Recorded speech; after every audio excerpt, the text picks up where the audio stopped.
हया गर्दन मोड़कर इनको जाते देखती रही। जन्नत के पत्ते, नावल नगार निमरा अहमद, किस्त नंबर 13, पार्ट नंबर 6। आओ तुम्हें अपना बेवक अदाए दिखाता हूँ। जहाँ की आवाज़ पे वो चौंकी, फिर खफीफ सा सर झटक के इसके साथ आगे बढ़ गई। जहाँ ने एक भकी रोक दी। डीजे ने अलबत्ता 4 लिराज फी घंटा के हिसाब से साइकिल किराए पर ले ली थी और अब वो इसी पर सवार हो रही थी। हया बग्घी के करीब आई तो जहां ने एक तरफ होकर रास्ता दिया। वो शहाना सी बग्घी ऊपर से खुली थी। आगे एक घोड़ा जता था, इसके साथ बग्घी बान लगाम थामे बैठा था। पीछे खूबसूरत से 2 अफराद के बैठने की नशिस्त बनी थी, जिसपे वो सुनहरी नक्शो नगार बने थे। वो हथियार से ऊपर चढ़ी मखमलें शाही नशिस्त नहायत गजार थी। वो दोनों एक साथ ही इस पे बैठे। बग्घी बान ने घोड़े को जरा सी चाबक लगाई तो वो चल दिया। पथरीली सड़क पर इसके टापों की आवाज़ गूंजने लगी। तो फिर पाकिस्तान के अच्छे लोग कैसे होते हैं? हया ने गर्दन इसकी तरफ फेरी। वो हाथ में पकड़े स्मार्टफोन पर उंगलियां नगाहें जमाए पूछ रहा था। वो इसे कभी भी मुकम्मल तवज्जो नहीं देगा, ये तो तय था। पाकिस्तान और पाकिस्तान के अच्छे लोग। हया गहरी सांस लेकर सामने को देखने लगी। सड़क दो रवैया सब्ज दरख्तों की कतार से घिरी थी। चंद पीले जर्द पत्ते सड़क के किनारों पे बिखरे पड़े थे। दरख्तों के दोनों कतारों के दरमियान बग्घी सुस्त रवि से आगे बढ़ रही थी। हम बहुत तरक्की याफ्ता नहीं हैं, बहुत पढ़े लिखे भी नहीं हैं, धोखाधड़ी, रिश्वत जनी, कत्लो गारत और बहुत सी बुराइयों में से भी मुलव्वस हैं। हमारे यहाँ जुल्म खुलेआम किया जाता है और मजलूम भी हम ही होते हैं। हम पसमानदा भी हैं और पुश्त ज़हन के भी हैं, मगर इस सब के बावजूद जहान सिकंदर हम दिल के बुरे नहीं हैं। हमारे दिल में बहुत सादा, बहुत मासूम, बहुत प्यारे होते हैं। फिर वो कदरे तवक्कुफ से बोली क्या तुमने वाकई अब्बा से पूछा था कि पाकिस्तान में हर रोज़ बम ब्लास्ट होते हैं? मैंने मोबाइल की स्क्रीन को उंगलियों में पकड़े और ज़रा सा चौंका, फिर ज़ेरे लब मुस्कुरा दिया। शायद, क्या नहीं होते?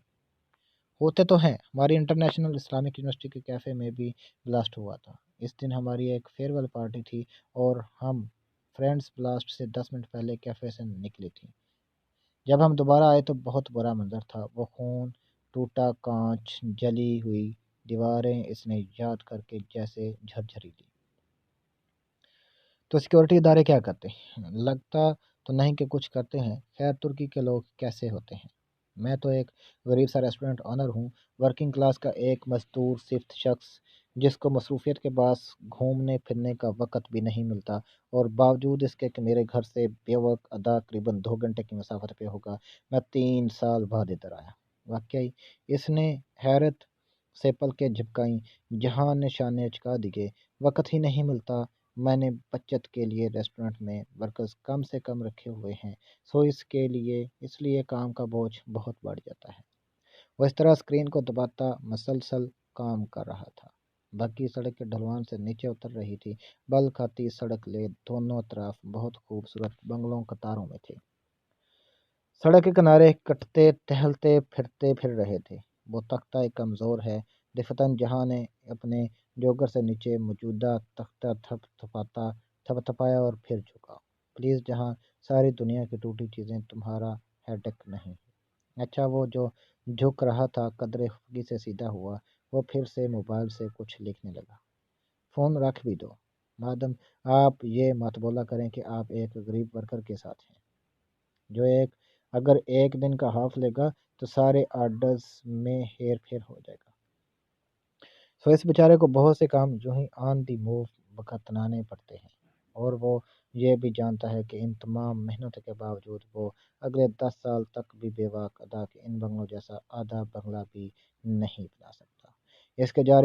इसके कहने पे हया ने लाशौरी तौर पर सड़क के दोनों तरफ बंगलों पे निगाह बढ़ाई और एक लम्हे को ठटक कर रह गई। जारी है जी, ये वाली किस्त ख़त्म हो गई और हम अब किस्त नंबर 14 पे जाएंगे। ठीक है, तब तक के लिए हमारी वीडियो का करिएगा इंतज़ार।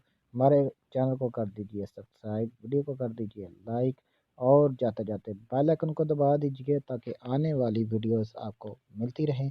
तब तक के लिए हमें दें इजाज़त। अल्लाह हाफिज़, अल्लाह ने के बान, बाय बाय।